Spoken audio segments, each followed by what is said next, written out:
Bharatiya Janata party इस समय पर स्पष्ट बहुमत के साथ सरकार बनाने के रुझानों के साथ है। भारतीय जनता पार्टी को इस समय 48 सीटों पर बढ़त है, वहीं कांग्रेस पार्टी जिसको 60 से ज्यादा सीटों की उम्मीद है और लगातार बढ़ रहा है, क्योंकि हमने विकास करने वाली, सुशासन देने वाली, देश और प्रदेश को आगे ले जाने वाली, सबका सम्मान करने वाली, सबका काम करने वाली, अन्नदाता हो, पहलवान हो, जवान हो, गरीब हो, सबके लिए ऐतिहासिक काम किए हैं। महिला हो, युवा हो, सबको हमने सशक्त किया है। गरीब के लिए मुफ्त में अनाज की बात हो, शौचालय की बात हो, गैस कनेक्शन की बात हो, 5 लाख तक का इलाज हो, सस्ती दवाई हो, पक्के मकान हो, ये सब हमने किया है। और एक इंफ्रास्ट्रक्चर में ऐतिहासिक सुधार हुआ है। देश आर्थिक तौर पे मजबूत हुआ, सांस्कृतिक तौर पे मजबूत हुआ, और समाज में अंतिम पायदान पे जो व्यक्ति खड़ा था उसको सशक्त करने का संकल्प मोदी जी की सरकार का, बीजेपी की सरकार का था। और इन 10 सालों में उसको हमने गरीबी की रेखा से 25 करोड़ लोगों को बाहर निकाला है। इसलिए ये भरोसा देश के लोगों का। और मोहनलाल बड़ोली जी के संदर्भ में खबर आ रही है कि उन्होंने लड्डू बांटने शुरू कर दिया है, मतलब रुझानों को परिणाम के तौर पर कबूल कर लिया है भारतीय जनता पार्टी ने। वो रुझान जो भारतीय जनता पार्टी को स्पष्ट बहुमत की सरकार की ओर ले जा रहे हैं। इस बीच में एक बड़ी खबर जींद से है, जहां से कृष्ण मिड्डा एक बार फिर चुनाव जीतने में सफल रहे हैं। ऐलान हो गया है 16,205 वोटों के विशाल अंतर के साथ भारतीय जनता पार्टी के प्रत्याशी कृष्ण मिड्डा ने जीत हासिल कर ली है। वह पहले भी विधायक थे, अब भी विधायक रहेंगे। कुल मिलाकर ये खबर कृष्ण मिड्डा के संदर्भ में, जीत के संदर्भ में। हम सीधे रुक कर रहे हैं चंडीगढ़ का, जहां पर हमारे ब्यूरो प्रमुख पवन सिवार मौजूद है मोहनलाल बड़ोली जी के साथ। जी पवन जी, क्या कुछ हालात? जी हिमांशु जी, आज जो जिस तरीके के नतीजे अभी तक रुझान में निकल कर आए हैं, भारतीय जनता पार्टी ने जश्न शुरू कर दिया है। मोहनलाल बड़ोली जो हरियाणा भाजपा के अध्यक्ष हैं, वो इस वक्त चंडीगढ़ में जो भाजपा विधायक दल का कार्यालय है वहां पर मौजूद हैं, और समर्थक जो लड्डू लेकर पहुंचे हैं उनके साथ जो है वो लड्डू खिलाकर एक दूसरे को जो है वो जश्न मनाना शुरू कर दिया है। मोहनलाल बड़ोली का दावा है कि 52 सीट जो है वो हरियाणा में भाजपा जीतेगी। जो अभी बहुमत हासिल नहीं हुआ है, एक तरीके से रुझानों में बीजेपी आगे है, लेकिन मोहनलाल बड़ोली दावा कर रहे हैं कि 50 से ज्यादा और 52 सीट जो है वो हरियाणा में भाजपा जो है वो जीतेगी, और नतीजे जो है वो स्पष्ट हो जाएंगे। मेरे साथ मोहनलाल बड़ोली मौजूद हैं। बड़ोली साहब, सबसे पहले आपको जो रुझान आ रहे हैं उनके लिए शुभकामनाएं, लेकिन आपने लड्डू मिठाई शुरू कर दी है सर। ये जिस प्रकार का रुझान आज आया है, 1 बजे तक का जो रुझान है और स्पष्ट सा रुझान है, ये थोड़ा बहुत ऊपर नीचे हो सकता है, और ये हो सकता है हम आगे बढ़ जाए, हो सकता है हम 1-2 सीट पीछे आ जाए। तो हमें लगता है कि स्पष्ट बहुमत की सरकार भारतीय जनता पार्टी की हरियाणा की जनता जनार्दन के आशीर्वाद से बनने जा रही है। अब तो कोई मोहनलाल बड़ोली आंकड़े पे पहुंच गए होंगे, पहले आपने कोई आंकड़ा नहीं दिया, लेकिन अब तो कोई आंकड़ा होगा 50, 52, 54, 47, 48। मैंने पहले भी कहा था, और चुनाव के समय मैंने अनेक बाइटों में कहा, और अपने उसमें कहा कि भारतीय जनता पार्टी 62 कम से कम विधायक आएंगे। 62 या 52 सर? 62 विधायकों की मैंने बाइट दी थी और हमारा आकलन था, लेकिन मुझे लगता है कि 50-52 तक ये आंकड़ा जा सकता है, और बड़ा संघर्ष का ये चुनाव रहा है। हमारे अनुमान से हम पीछे रहे हैं, और हमें अनुमान था कि हम 62 तक जाएंगे, लेकिन स्पष्ट बहुमत की सरकार तीसरी बार हरियाणा प्रदेश में भारतीय जनता पार्टी की बनने जा रही है। आपके दिल्ली अरे पवन जी जी मोहनलाल जी से एक बार पूछो ना, अनुमान से कम सीटें आ रही हैं, फिर भी लड्डू खिलाने की इतनी जल्दी क्या है उनको? आदमी तो निराशा होता है, निराशा में लड्डू खिलाते हुए हम पहला व्यक्ति देख रहे हैं। सर, ये आप कह रहे हैं कि 60-62 का आंकलन था, लेकिन 50-52 का आपका आंकलन है, लेकिन नतीजे जो है वो अभी रुझान है आपके पक्ष में, लेकिन लड्डू आपने खिलाने शुरू कर दिए। ये लड्डू तो जब कोई पक्ष में रुझान आ रहा है और आज स्पष्ट दिखाई दे रहा है कि सरकार भाजपा की आ रही है, तो लड्डू का प्रसाद बांटना तो बनता है। दिल्ली मुख्यालय में जलेबी के पीछे क्या कारण है सर? जलेबी क्यों ऑर्डर करने की क्या वजह मानने? अब इसकी जानकारी मेरे को नहीं है। आप पत्रकार हैं, आप तो अंदर का जानते हैं, और पत्रकारों को सब कुछ पता होता है। कांग्रेस कह रही है कि पत्रकारों ने तो कांग्रेस के लोगों को भी 2 दिन की खुशी देने का काम किया था और खूब जलेबियां फैक्ट्रियों में बनवा दी दुकान की बजाय। अभी अच्छा, कांग्रेस के पवन जी नेता जरा- कह रहे हैं कि जो चुनाव पवन जी, आयोग की पवन जी। वेबसाइट उसमें जी जी जरा बड़ौली साहब से ये पूछो कि जिस प्रकार का रुझान आ रहा है, भाजपा की सरकार बनती हुई दिख रही है, उन्हें अपने इस निर्णय पे कितना पछतावा है कि उन्होंने विधानसभा चुनाव नहीं लड़ा? उन्हें नहीं लगता है कि उन्हें भी चुनाव लड़ लेना था? जी बिल्कुल मोहनलाल बड़ौली जी से लगातार हम बात कर रहे हैं जो है वो तमाम जो है वो सवालों के जवाब हम लगातार उनसे लेने की कोशिश कर रहे हैं। बड़ौली साहब, आपने चुनाव नहीं लड़ा, क्या ये मलाल है? ये खुशी है और उस खुशी में नहीं लड़ा। मैंने लोकसभा चुनाव लड़ा था ना, और लोकसभा चुनाव में मैंने बाइट दिया था, वो बाइट मेरी निकालो। मैं जैसे ही चुनाव हार के बाहर निकला पहली बाइट दी थी, पत्रकारों को दी थी, वो रिकॉर्ड में भी होगी। मैंने उस टाइम कहा था कि मैं 3 विधानसभा मैं ज्यादा वोटों से हारा हूं, जुलाना, बड़ौदा और खरखोदा। खरखोदा हम जीत चुके हैं और बड़ौदा में भी निर्दलीय का उसका मुकाबला है, कांग्रेस गायब हो सकती है। सोनीपत में पहली बार कांग्रेस साफ होगी, जींद में साफ होगी। इस प्रकार के हालात इस चुनाव में बने। ये जो आप पिछले 4 घंटे से इसी कुर्सी पर बैठकर चुनावी नतीजों का आकलन कर रहे हैं, आपके पास ये क्या मैनेजमेंट था ऐसा कि जो अब रुझान बीजेपी के पक्ष में जिस तरीके से नजर आ रहे हैं? ये भारतीय जनता पार्टी का जो मेरा कार्यकर्ता है, जो भारतीय जनता पार्टी का हमारा बूथ का कार्यकर्ता है, पन्ना प्रमुख तक का कार्यकर्ता, एक एक पन्ना प्रमुख के पास हिसाब होता है कितनी वोट पड़ी है, किस पक्ष में पड़ी है। पूरा फीडबैक हमने लिया। फीडबैक लेने के बाद ही प्रेस में हमने बोला था कि हमें पूरा अनुमान है भारतीय जनता पार्टी की सरकार बनेगी।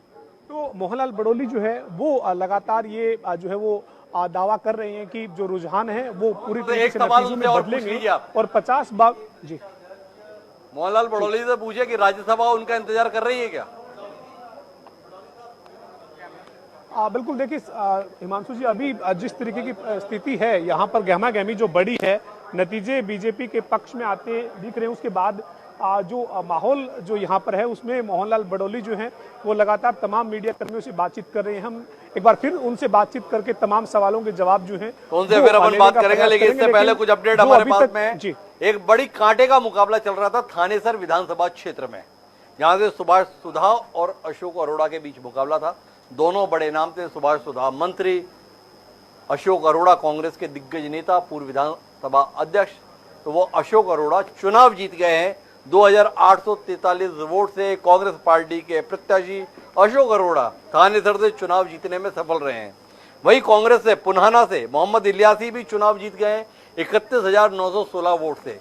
लेकिन एक जो दिलचस्पी का विषय है वो विषय ये है कि क्या हरियाणा में इस बार किसी विधानसभा क्षेत्र से कोई प्रत्याशी 1 लाख वोटों से ज्यादा से चुनाव जीत पाएगा?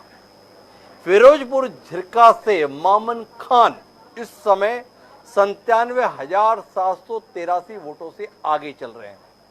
एक राउंड की मतगणना शेष है। क्या इस एक राउंड में मामन खान 1 लाख के आंकड़े को पार करके इतिहास रच देंगे? विधायक बनने पे कोई संशय नहीं, लेकिन क्या उनकी जीत का अंतर 1 लाख को पार कर जाएगा?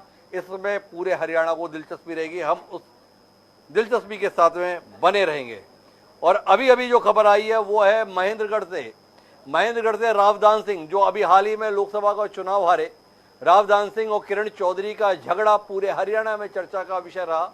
वो रावदान सिंह जो लगातार बढ़त बनाए हुए थे, वो रावदान सिंह अब कंवर सिंह के मुकाबले 654 वोटों से पीछे हो गए। क्या अजीब सी स्थिति हो रही है। राव इंद्रजीत के गढ़ अहिरवाल में 11 में से 10 सीटों पर भारतीय जनता पार्टी आगे चल रही है, लेकिन एक सीट जिस पर भाजपा पीछे है वो कोई और सीट नहीं, राव इंद्रजीत की बेटी जहां से चुनाव लड़ रही है आरती राव, वो सीट है जहां पर भाजपा पीछे चल रही है। तो कुल मिलाकर ये परिस्थिति बनी हुई है। इसी के साथ साथ अब परिणामों का सिलसिला शुरू हो गया है। भारतीय जनता पार्टी के प्रत्याशी पवन खरखोदा विधानसभा क्षेत्र से 5,635 वोटों से चुनाव जीत गए हैं। कुल मिलाकर कांग्रेस की उम्मीदें वक्त गुजरने के साथ ध्वस्त हो रही हैं। कांग्रेस इस उम्मीद के साथ में थी कि जैसे जैसे घड़ी की सुइयां आगे बढ़ेंगी, रुझान बदल जाएगा, हम सरकार बना लेंगे, सरकार बनाने के नजदीक हो जाएंगे। पर अब जिस तरीके से समय आगे बढ़ रहा है उसमें सत्ता और कांग्रेस की दूरी बढ़ रही है। भाजपा और कांग्रेस सत्ता के नजदीक पहुंचते जा रहे हैं, यह साफ तौर पर दिखाई दे रहा है। भारतीय जनता पार्टी के कई बड़े चेहरे इस चुनाव में जीत पाने में नाकाम रह रहे हैं, लेकिन नायब सैनी चुनाव जीत रहे हैं। ज्ञानचंद गुप्ता जो शुरू में पीछे चल रहे थे, वो भी अब 4-5 हजार वोटों से आगे हो गए। कुल मिलाकर ये हालात है। और इन हालात के बीच में अब भूपेंद्र सिंह हुड्डा के निवास के हालात क्या हैं? रोहतक चलते हैं। स्पर्श शर्मा हमारे संवाददाता सुबह से डटे हुए हैं। वो कभी भाजपा के मुख्यालय जाते हैं, कभी भूपेंद्र सिंह हुड्डा के घर आते हैं। इस समय भूपेंद्र सिंह हुड्डा जी के घर पर हैं। क्या जश्न का माहौल है स्पर्श जी? लड्डू बन रहे हैं, जलेबी बन रही है, या चूल्हे पर पानी डाल दिया गया है? देखिए, जलेबी तो बन रही है, लेकिन जलेबी अब बीजेपी के खेमे में बन रही है। बीजेपी ने 100 किलो जलेबी का ऑर्डर जो है दिल्ली मुख्यालय में दे दिया है, और जिस तरीके से राहुल गांधी जलेबी की फैक्ट्री लगाने की बात कर रहे थे, उसी को नैरेटिव बनाने की अब बात जो है भारतीय जनता पार्टी करती हुई नजर आएगी। दूसरी तरफ अगर हम बात करें, जहां पर कांग्रेस जश्न की तैयारी रोहतक में बनाती हुई नजर आएगी, जो बैंकेट हॉल बुक किया गया था जो है कांग्रेस की तरफ से, वहां पर नेता जो है पहुंचे थे। शुरुआती दौर में भूपेंद्र सिंह हुड्डा खुद पहुंचे थे, लेकिन अब जो है वहां पर जो है तमाम नेता यहां से निकल गए हैं। अब सिर्फ जो जनता का बीच में जमावड़ा है वो देखने को मिलता नजर आ रहा है, और जनता जो है लगातार निगाहें बनाए हुए हैं कि क्या जो अभी जो शुरुआत रुझान देखने को मिलते हुए नजर आ रहे हैं, वो क्या पलटते हुए जो है नजर आएंगे। जो क्लोज मार्जिन की सीटें कही जा रही हैं, क्या उस पर किसी तरीके का बदलाव जो है देखने को मिलता नजर आएगा। और इस बीच कांग्रेस के सूत्र हमें जो जानकारी दे रहे हैं, उसके मुताबिक उदय भान की बात करें, दीपेंद्र हुड्डा और भूपेंद्र हुड्डा, ये जो है अलग अलग सीटें जो मैं रोकूंगा, क्योंकि मेरे पास दो महत्वपूर्ण अपडेट इस समय हरियाणा में चुनाव के संदर्भ में है। पहला परिणाम की शक्ल में और दूसरा रुझान के संदर्भ में। परिणाम आया है बरवाला से, जहां से भारतीय जनता पार्टी के वरिष्ठ नेता पूर्व विधानसभा उपाध्यक्ष रणवीर गंगवा 27,170 वोटों के विशाल अंतर से चुनाव जीत गए। 27,170 वोटों के विशाल अंतर से रणवीर गंगवा चुनाव जीत गए हैं। और दूसरी खबर अंबाला कैंट से है। गब्बर के तौर पर पहचाने जाने वाले अनिल विज 1000 वोट से आगे हो गए निर्दलीय प्रत्याशी चित्रा सरवारा के मुकाबले। तो कुल मिलाकर ये दो महत्वपूर्ण घटनाक्रमों के बीच में वापस स्पर्श की ओर रुख करते हैं, जो भूपेंद्र सिंह हुड्डा जी के निवास पर मौजूद हैं। तो इस बार थोड़ा धैर्यपूर्वक हमको ये बताओ, नगाड़े वाले, ढोल वाले, ताशे वाले अभी भी उम्मीद के साथ बने हुए हैं, या सब अपनी अपनी गाड़ी में बैठ के निकल गए? देखिए, इस वक्त मैं जहां खड़ा हूं, यहाँ पर भारतीय जनता पार्टी थोड़ा माइक अपने पास ऊपर करो, बनाने वाली थी, और देखिए ढोल लगाड़े यहाँ पर पहुंचे थे। कांग्रेस जश्न मनाने वाली थी, नेताओं का पहुंचने का सिलसिला शुरू हो गया था। भूपेंद्र सिंह हुड्डा यहाँ से जिस तरीके के शुरुआती रुझान है, बीजेपी को जो है बहुमत दिखाता हुआ नजर आया, यहाँ से निकल गए। अब जो अगली प्लानिंग चल रही है कांग्रेस की, जो हमारे सूत्र जानकारी दे रहे हैं, उसके मुताबिक जो क्लोज कॉन्टेस्ट वाली सीटें हैं, वहां पर भूपेंद्र सिंह हुड्डा, उदय भान और दीपेंद्र हुड्डा खुद जो है पहुंचते हुए नजर आएंगे। बाकायदा 3 चॉपर जो है रेडी करने के लिए जो है बता दिया गया है, और उसके जरिए जो क्लोज कॉन्टेस्ट वाली सीटें वहां पर पहुंचने की तैयारी कांग्रेस जो है करती हुई नजर आ रही है। जिस तरीके से रोहतक में जो है हमने देखा था कि दीपेंद्र हुड्डा क्लोज कॉन्टेस्ट से हारते हुए नजर आए थे, और इसी तरीके से जो है क्लोज कॉन्टेस्ट वाली सीटों पर निगाहें बनाए हुए रखे। इसको लेकर बड़ी जानकारी जो है फिलहाल ये निकल रही है कि जो भूपेंद्र हुड्डा है, दीपेंद्र हुड्डा है, उदय भान है, वो जो है पहुंचते हुए नजर आएंगे। लेकिन इसमें ये देखने वाली बात रहेगी, जो यानी सुरजेवाला, ये भी इस तरीके से एक्टिव तौर पर इस तरीके से भूमिका निभाते हुए नजर आएंगे, या फिर जिस तरीके से सभी लोग जो है घर बैठकर चुनाव परिणाम देखते हुए नजर आ रहे हैं, उसी तरीके से दोनों। ये दीपेंद्र सिंह हुड्डा इस दौरान कहीं आपको दिखाई दिए कि नहीं दिए? देखिए, दीपेंद्र हुड्डा दिल्ली से करीब 9:30 बजे जो है निकले थे। जहां पर इस वक्त मैं बैंकेट हॉल में खड़ा हूं, यहां पर दीपेंद्र हुड्डा को पहुंचना था, लेकिन अभी तक दीपेंद्र हुड्डा यहां पर नहीं पहुंचे। पूरे प्रदेश भर का दौरा दीपेंद्र हुड्डा ने किया था, जन समर्थन जुटाने की बात वो करते हुए नजर आते थे, लेकिन अभी तक दीपेंद्र हुड्डा का चेहरा सुबह से गायब देखने को मिलता हुआ नजर आ रहा है। भूपेंद्र सिंह हुड्डा जरूर यहाँ पर कुल मिलाकर विधानसभा चुनाव प्रचार के दौरान 1300 से ज्यादा सभाएं करने वाले दीपेंद्र हुड्डा सुबह से कहीं दिखाई नहीं दे रहे हैं। सबसे महत्वपूर्ण किरदार रुझानों के बाद से हमारी निगाह से ओझल हो गया है, यह महत्वपूर्ण बात है। भूपेंद्र सिंह हुड्डा के निवास के दृश्य को स्पर्श शर्मा हमारे बीच में प्रस्तुत कर रहे। थोड़ा कैमरे को घुमाइए, चेहरे का उल्लास या मायूसी, कुछ समझ में आया? अभी भी लोग उम्मीद से हैं कि नहीं है? हम कांग्रेस के जिस भी प्रवक्ता से बात करते हैं वो बोलता है अरे उम्मीद रखिए, अभी कुछ समय बाद ट्रेंड बदल जाएगा। यहाँ जो लोग मौजूद है वो ट्रेंड बदलने की उम्मीद में है या रास्ता बदलने की उम्मीद में है? बिल्कुल, हम बाहर दिखाते हैं तस्वीरें कि किस प्रकार की जो तस्वीरें हैं वो जो है देखने को मिलती हुई नजर आ रही है। यहाँ पर तमाम जो लोग हैं यहाँ पर बैठे हुए देखने को मिलते हुए नजर आ रहे हैं। हम लोगों से भी बात करें कि किस प्रकार की वो जो है उम्मीदें लगाए हुए हैं। बीजेपी को बहुमत दिख रहा है, क्या लग रहा है कि अभी जो है बदलता हुआ नजर आएगा? नहीं, आप क्या सोच रहे हैं कि अब जो है कोई बदलाव देखने को मिलेगा? इन बदलाव मिलेगा देखने को लिए। चुनाव इलेक्शन कमीशन रोक रहा है, उसको देरी कर रहा है। तो देखिए एक बार हम दिखा देते हैं तस्वीरें। सुबह जो है कुछ अलग माहौल देखने को मिलता नजर आ रहा था, लेकिन अब जो ज्यादातर कार्यकर्ता यहाँ पर पहुंचे हुए हैं उसमें जरूर जो है यहाँ पर जो है उदासी भरे चेहरे जो है वो देखने को मिलते हुए नजर आ रहे हैं। ढोल लगाड़े यहाँ पर पहुंचे हुए थे, लेकिन अब ढोल लगाड़े भी गायब जो है यहाँ से देखने को मिलते हुए नजर आ रहे हैं। तो ऐसे में तमाम तैयारियां जो है वो फिलहाल जो है की गई थी, लेकिन जिस प्रकार के नतीजे या फिर कहें कि जो रुझान देखने को मिलते हुए नजर आ रहे हैं अभी, उससे कहीं ना कहीं जो है कांग्रेस खेमा जो है एक तरीके से अभी डिफेंसिव मोड में भी कहा जा सकता है, क्योंकि लगातार जो है अब इलेक्शन कमीशन के ऊपर आरोप लगाए जा रहे हैं कि वो ये स्पर्श, बहुत बहुत धन्यवाद हमारे साथ जुड़ने के लिए। तो ये थे स्पर्श शर्मा जो भूपेंद्र सिंह हुड्डा जी के निवास पर मौजूद है। भूपेंद्र सिंह हुड्डा के यहाँ लोगों का जमघट है पर उनके चेहरे पर उल्लास नहीं है, उत्साह नहीं है, उमंग नहीं है, और सही शब्दों में कहें तो अब उम्मीद नहीं है, क्योंकि वक्त गुजरने के साथ कांग्रेस पिछड़ रही है, भाजपा बढ़ रही है।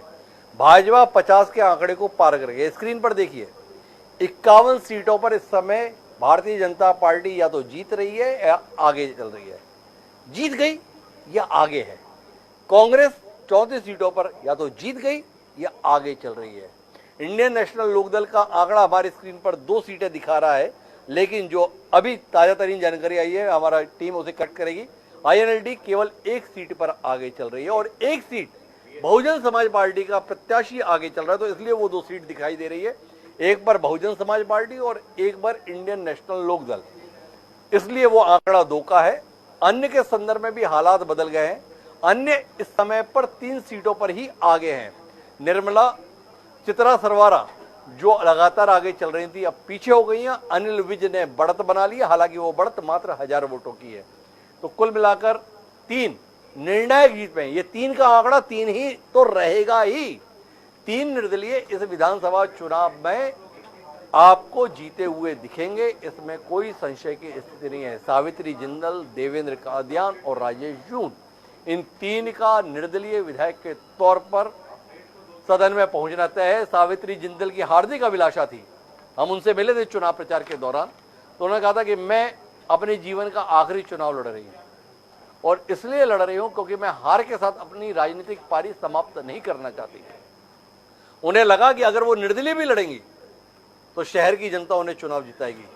सावित्री जिंदल का 70 साल की उम्र में जनता के प्रति यह विश्वास सही साबित होने जा रहा है। उनके बेटे नवीन जिंदल भाजपा के टिकट पर कुरुक्षेत्र से चुनाव जीतने में सफल रहे। सावित्री जिंदल निर्दलीय हिसार क्षेत्र से चुनाव जीतने जा रही हैं। कुल मिलाकर ये स्थिति साफ तौर पर दिखाई दे रही है। गुरुग्राम की 4 सीटों पर भारतीय जनता पार्टी को बढ़त है। गुरुग्राम, बाशापुर, सोहना और पटौदी, चारों सीटों पर भारतीय जनता पार्टी के प्रत्याशी आगे हैं।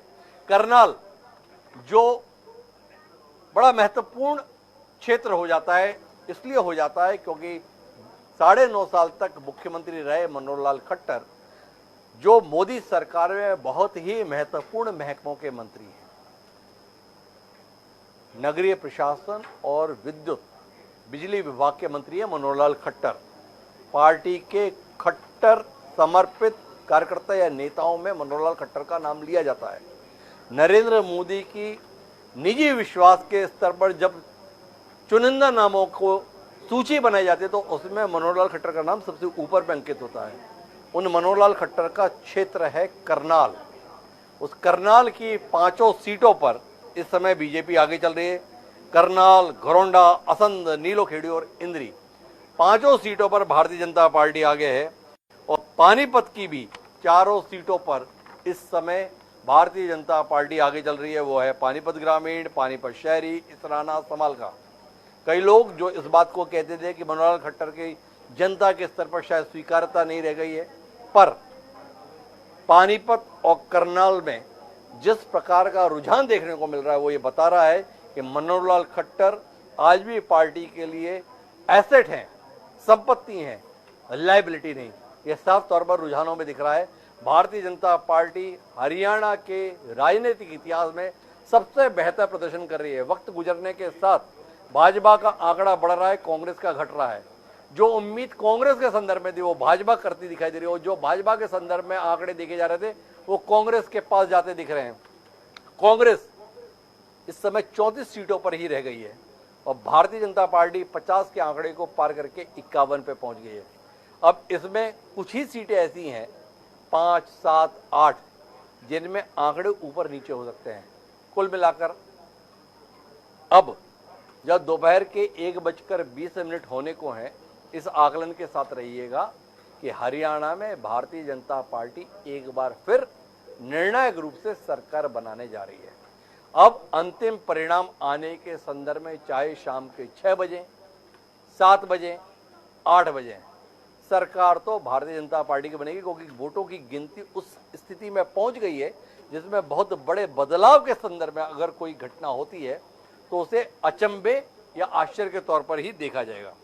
बहरहाल हमारे पास में स्क्रीन पर आप देख रहे थे पृथला विधानसभा क्षेत्र से रघुवीर तेवतिया 20,379 वोटों से चुनाव जीत गए हैं। वहीं पूर्व विधायक विनोद भयाना एक बार फिर विधायक बनने में सफल हो गए। इस बार वो भाजपा की टिकट पर चुनाव मैदान में थे, हांसी से, जहां से वो पहले भी विधायक रहे थे, उस हांसी से 21,460 वोटों के साथ में विनोद भयाना भी चुनाव जीतने में सफल हो गए हैं। तो कुल मिलाकर परिदृश्य सामने है। अब रुझान ही नहीं आ रहे हैं, अब सीधे तौर पर परिणाम आ रहे हैं, और जो परिणाम आ रहे हैं उसमें कमोबेश वही हालात बने हुए हैं जो सुबह 9:30 बजे से बने थे। 9:30 बजे से ट्रेंड बदला था और वो ट्रेंड वस्तुतः रुझान वही थे। हमने सुबह बोला ही था कि ये 8 बजे, 8:30 बजे और 9 बजे जो है ना, ये हवा के अनुसार रुझान है। जो एग्जिट पोल में आया है, तमाम चैनल रिपोर्टर उस माइंड सेट के साथ में जानकारियों को भेज रहे हैं। 10 वोट भी खुले, कांग्रेस आगे, बीजेपी आगे, कुल मिला के कांग्रेस ज्यादा आगे। जब ईवीएम मशीन खुलना चालू हुई और उसके आंकड़े आने शुरू हुए पहले राउंड के साथ में, तब उनको संजीदगी से लीजिए। 9:30 बजे के बाद से ट्रेंड में कोई बदलाव नहीं है। 9:30 बजे स्पष्ट हुआ कि भाजपा बढ़त बना रही है।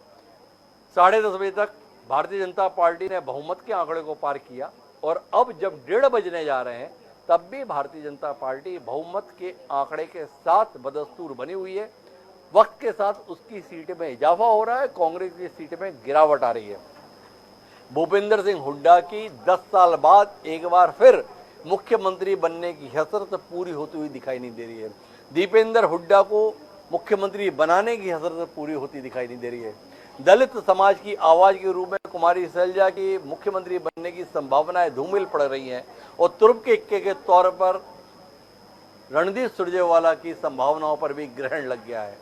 ना सालासर धाम जाना काम आ रहा है, ना बाबा केदारनाथ के दर्शन काम आ रहे हैं, और ना ही रणनीति के तहत अपने प्रतिद्वंदियों को टिकट आवंटन में निपटा देने की रणनीति ही काम आ रही है। कुल मिला के कुछ काम नहीं आ रहा। भारतीय जनता पार्टी का फैसला काम आ रहा है। भारतीय जनता पार्टी ने लोकसभा चुनाव से पहले अपना चेहरा बदल दिया। चेहरा बदल के उन्हें केंद्र में एक सक्षम मंत्री मिल गया मनोहर लाल खट्टर के रूप में, जिसके बाद 10 साल का अनुभव था, और एक नया चेहरा नायब सैनी के संदर्भ में पार्टी हरियाणा में उतार दी। नायब सैनी के चेहरे के साथ में भाजपा वो कमाल कर ले रही है जो उसने पहले कभी नहीं किया, 50 के आंकड़े को पार करना। तो भारतीय जनता पार्टी अब इस समय पर अगर स्क्रीन पर देखें 51 सीटों पर आगे है। इंडियन नेशनल कांग्रेस 34 सीटों पर आगे है। जननायक जनता पार्टी उम्मीदों के अनुरूप प्रदर्शन कर रही है। खाता खुलने की उम्मीद नहीं थी, खाता नहीं खुल रहा है, लेकिन जो राजनीतिक प्रेक्षक इस परिणाम को जननायक जनता पार्टी या चौटाला परिवार की सियासत के खात्मे के तौर पर देख रहे हैं, उनको इतिहास पढ़ना चाहिए। यह परिवार राख से उठ खड़े होने वाला परिवार है। दुष्यंत और दिग्विजय के साथ में उम्र है, दुष्यंत और दिग्विजय के साथ में समझ है। हो सकता है कि आज 0 का आंकड़ा वह फिर बदल दें, ठीक वैसे ही जैसे 2019 में 0 से उन्होंने 10 के आंकड़े को स्पर्श किया था। अभय सिंह चौटाला के लिए ये चुनाव मिश्रित परिणाम देता हुआ दिख रहा है। अभय चौटाला पूर्व विधायक हो रहे हैं पर अपने बेटे को विधायक बनते हुआ देख रहे हैं। और अगर अन्य के संदर्भ में बात करें तो निर्दलीय हमेशा खाता खोलने में हरियाणा में कामयाब होते हैं, इस बार भी कामयाब हो रहे हैं। आंकड़ा केवल इतना जानने का है 3 सीटें या 5 सीटें, कम से कम 3 निर्दलीय, कोई शक नहीं 1:30 बजे, अधिकतम 5, कोई शक नहीं 1:30 बजे। बने रहिएगा मेरे साथ, सिलसिला जारी रखेंगे। प्रथम एक छोटे से ब्रेक पर जाते हैं और फिर लौट कर आते हैं।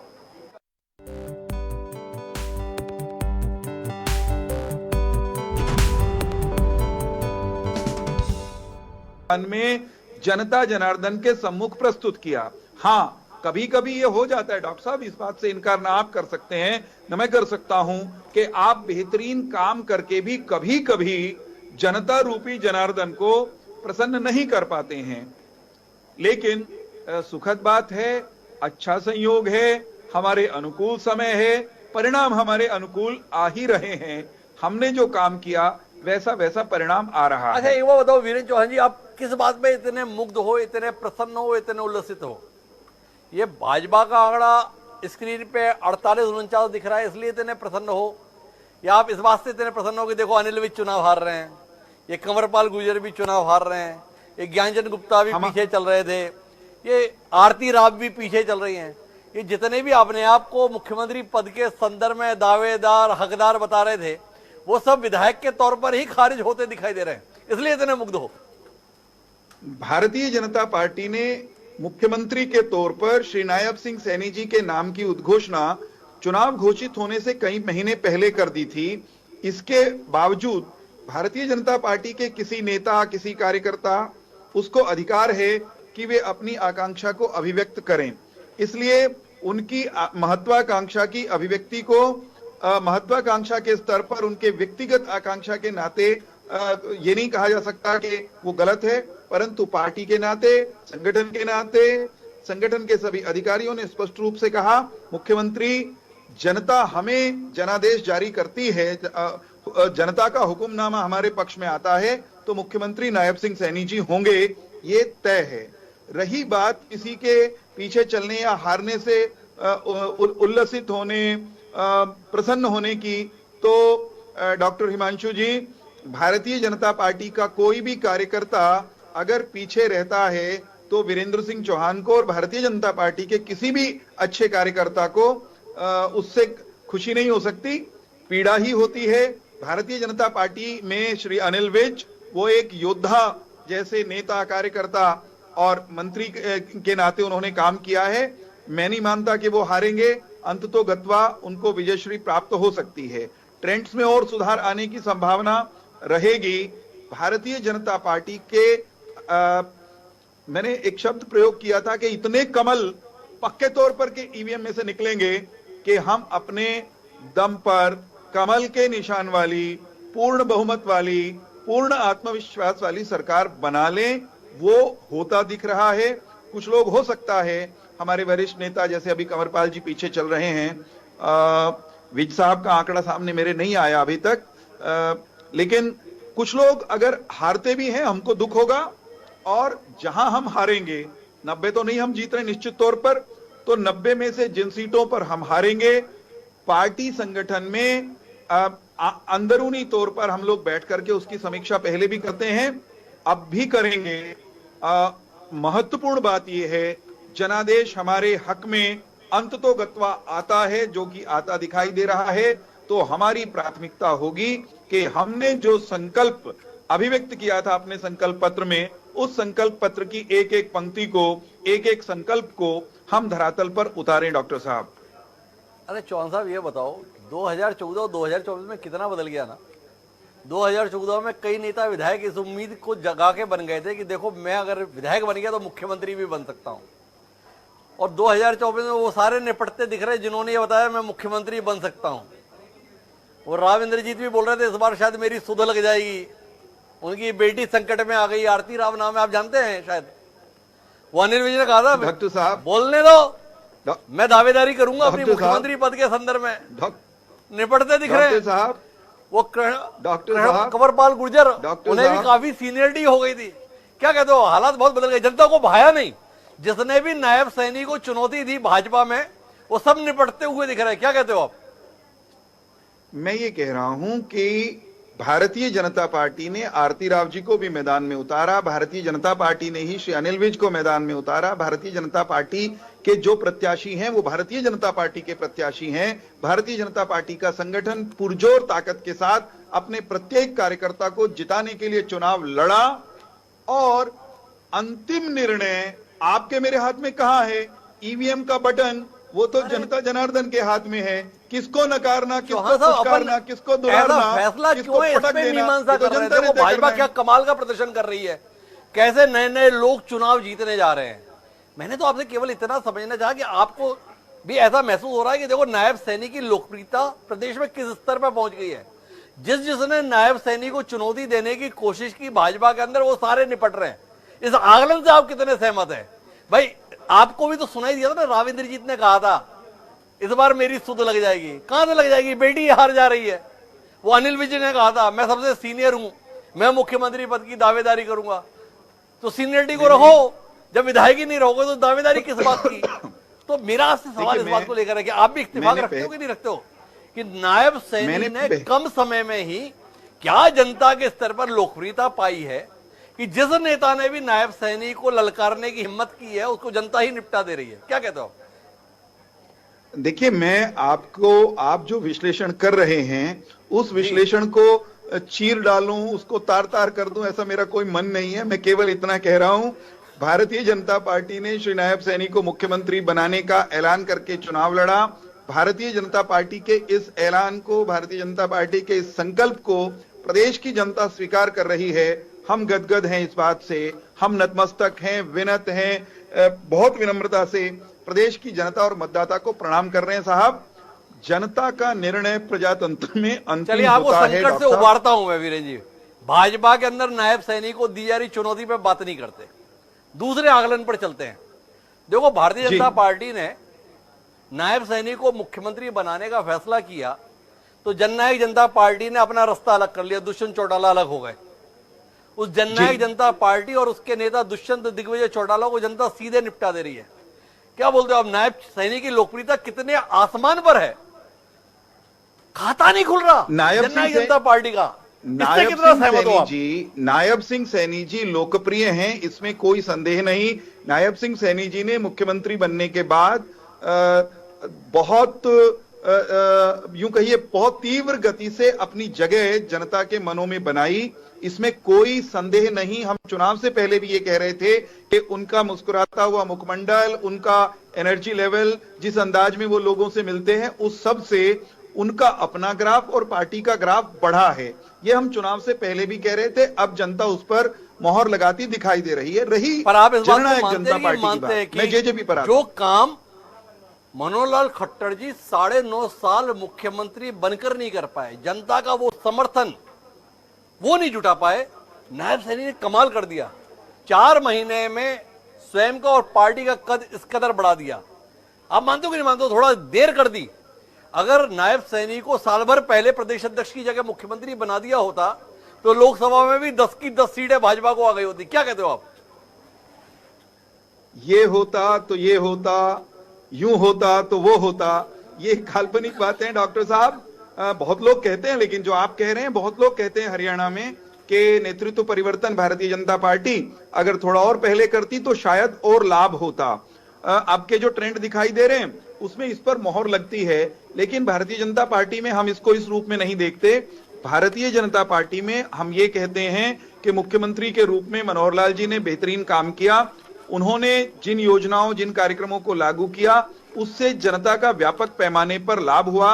हाँ, इस बात से मैं भी इनकार नहीं करता कि मनोहर लाल खट्टर बहुत बेहतरीन काम करने के बावजूद लोगों में लोकप्रिय चेहरा नहीं बन पाए। मास लीडर की छवि उनकी शायद नहीं बन पाई। व्यक्ति व्यक्ति के काम करने के अंदाज में और उसके कामकाज के अंदाज को जनता की स्वीकारोक्ति, उसमें हमेशा अंतर हो सकता है। आप बहुत अच्छा काम करने के बावजूद भी लोकप्रिय हों, ये कतई आवश्यक नहीं होता। बहुत ज्ञानवान व्यक्ति बहुत अच्छा वक्ता भी हो और बहुत अच्छा वक्ता ज्ञानवान भी हो, ये दोनों हमेशा एक जैसे हों, दोनों ही चीजें हों, ऐसा नहीं होता। तो ज्ञान की बात कर रहे हैं इस समय पर चौहान साहब, पर ज्ञान के बीच में एक ज्ञान की बात आई है, इस पर आपके द्वारा ज्ञान देने की जरूरत है। कांग्रेस पार्टी के एक बड़े ज्ञानी हैं, नाम है उनका जयराम रमेश, जानते हैं ना आप चौहान साहब? उन्होंने ट्वीट कौन किया नहीं जानता। राहुल गांधी की लुटिया डुबाने में जिन लोगों की अच्छी भूमिका रही है, उनमें से राम विरोधी जयराम रमेश भी एक हैं। हाँ, पर उनके नाम के साथ में जयराम है तो थोड़ा तो सम्मान कीजिए भाई, राम जुड़ा हुआ है, आप लोग तो बड़े राम भक्त हैं, ऐसा कैसे अवहेलना कर दे रहे हैं? जय श्री राम। तो उन्होंने ट्वीट किया है चौहान साहब जी, उन्होंने कहा है कि लोकसभा चुनावों की तरह हरियाणा में हम फिर से ईसीआई वेबसाइट पर नए रुझानों को अपलोड करने में धीमी गति देख रहे हैं। क्या भाजपा पुराने और भ्रामक रुझान साझा कर प्रशासन पर दबाव बनाने की कोशिश कर रही है? वो आप बार बार सुप्रबंधन बोल रहे थे, ये जयराम रमेश उसी की ओर इशारा कर रहे हैं क्या चौहान साहब? देखिए, मैं एक बात कहता हूं, जयराम रमेश कितने भी कुतर्कपूर्ण बातें कर लें, लेकिन पढ़े लिखे आदमी वो भी हैं। डॉक्टर साहब, आप, मैं, हम सब जानते हैं कि इलेक्ट्रॉनिक वोटिंग मशीन, उसमें कोई हेरफेर संभव नहीं है। जो आंकड़े हैं, जो ट्रेंड है, उसके अपलोड होने में देरी भले ही हो जाए, लेकिन उसके पहले या अंतिम परिणाम में रत्ती भर कोई बदलाव कोई अधिकारी नहीं कर सकता, कोई राजनीतिक दल नहीं कर सकता। तो अब जयराम रमेश रूपी खिसियानी बिल्ली परिणाम अपने पक्ष में न आते देखकर ईवीएम का खंभा नोचने की कोशिश करती भी है, तो ईवीएम तो साहब बदलने वाली नहीं है।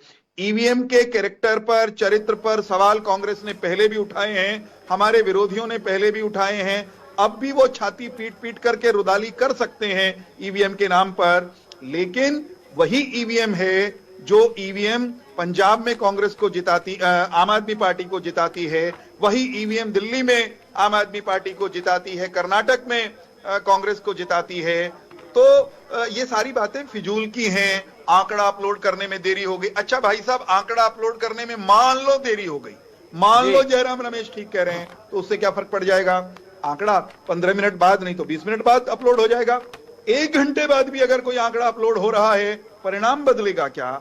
जयराम रमेश आराम से सोचें, श्री राम का नाम लेकर सोचें कि क्या उनके इस कुतर्क में रत्ती भर भी दम है? बिल्कुल नहीं साहब, बिल्कुल नहीं। कोई चौहान साहब, थोड़ा विषयांतर करते हैं, कुछ और सामाजिक विषयों पर बात करते हैं। आप जैसा सुधी प्रवक्ता मौजूद है। ये हरियाणा की सियासत में पहलवानों की लड़ाई बड़ा मुद्दा रही, खिलाड़ियों के संदर्भ में हरियाणा में बड़ा सम्मान और स्थान रहता है, ये बात कही जाती है, पर राजनीति के मैदान में हरियाणा में खिलाड़ी सफल नहीं होते। भाजपा हो या कांग्रेस, सारी कोशिशें असफल हो रही हैं। बबीता फोगाट, योगेश्वर दत्त पिछली बार निपट गए, इस बार दीपक हुड्डा और विनेश फोगाट निपटे जा रहे हैं। वो दीपक हुड्डा को 2,500-3,000 हजार वोट मिले आपके महम से, और विनेश फोगाट देश की बेटी, जुलाना की बेटी बनने में असफल होती दिख रही है। मैं आपसे सहमत हूं बहुत आगे चल रहे हैं। आपके इस विश्लेषण से कि हम लोग या राजनीतिक दल आमतौर पर खिलाड़ियों को उनकी जो सेलिब्रिटी वैल्यू होती है,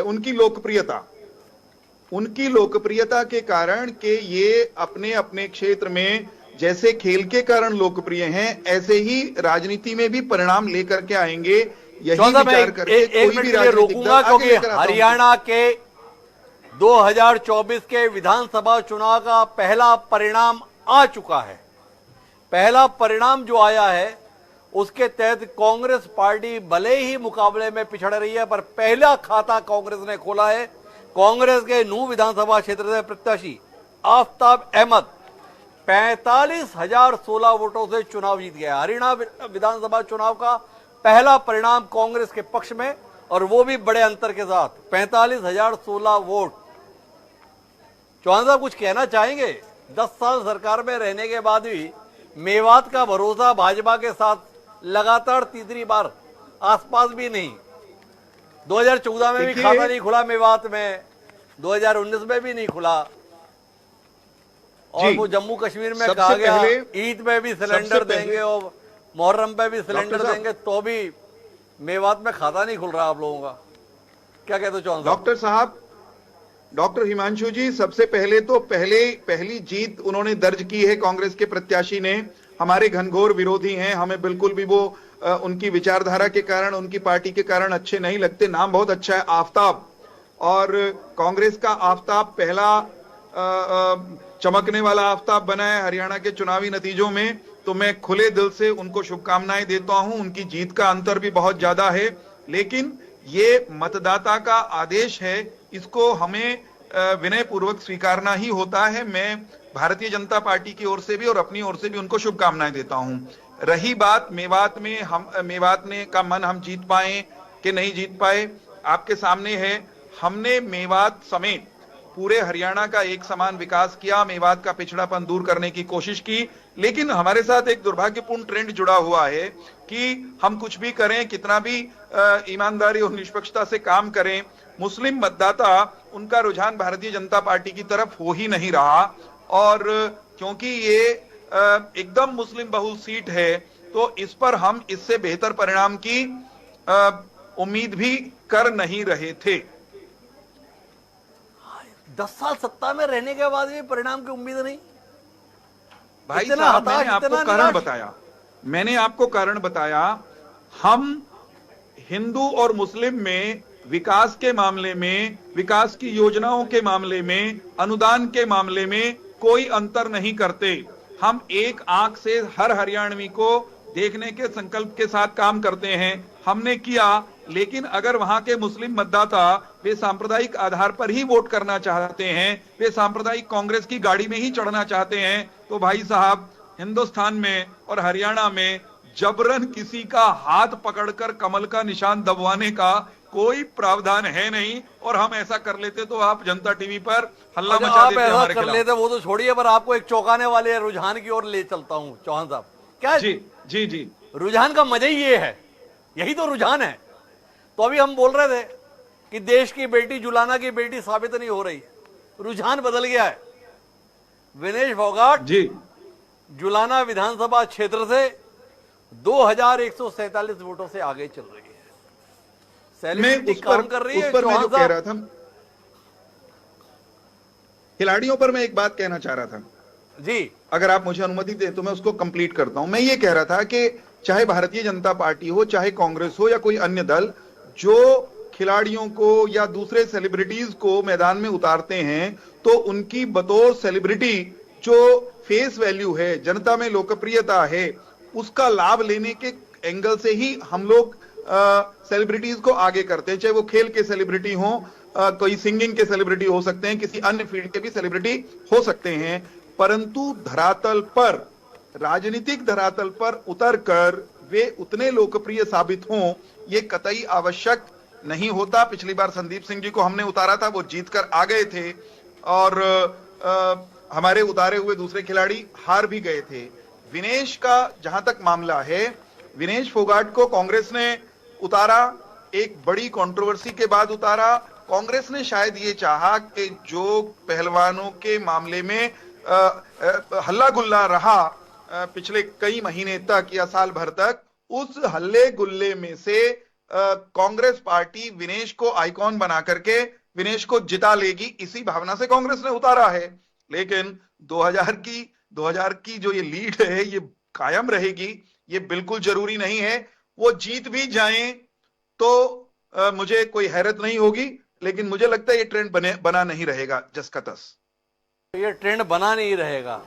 एक बात और बताइए जी, इस बात पर आपको कितना मलाल है कि आप लोग प्रामाणिक कार्यकर्ताओं को छोड़कर आयातित नेताओं पर भरोसा करते हैं, पर जनता और वो नेता दोनों ही आप पे भरोसा नहीं करते। ये लोकसभा चुनाव में सम्माननीय रणजीत चौटाला, अशोक तंवर, नवीन जिंदल, वीरेंद्र चौहान जी जैसे प्रामाणिक कार्यकर्ताओं का दिल कितना रोता है जब वो इनका बाद में निश्चित क्रियाकलाप देखते हैं। निश्चित तौर पर भारतीय जनता पार्टी के प्रत्येक प्रामाणिक कार्यकर्ता को तब पीड़ा तो होती ही है जब अधिक संख्या में बाहर से आए हुए या तुरंत फुरत पार्टी में आने वाले नेता वो उनकी तुलना में तेज गति से आगे बढ़ जाते हैं। ऐसा होना स्वाभाविक है। और ऐसी पीड़ा से ग्रस्त मैं स्वयं भी हो सकता हूं, परंतु राजनीति वो अंक गणित की तरह 2 जमा 2 4 सिखाने के नाम फॉर्मूले पर से नहीं युवकों से चलती। भी ठगे, खुद को हिंदू बताकर करता था वार।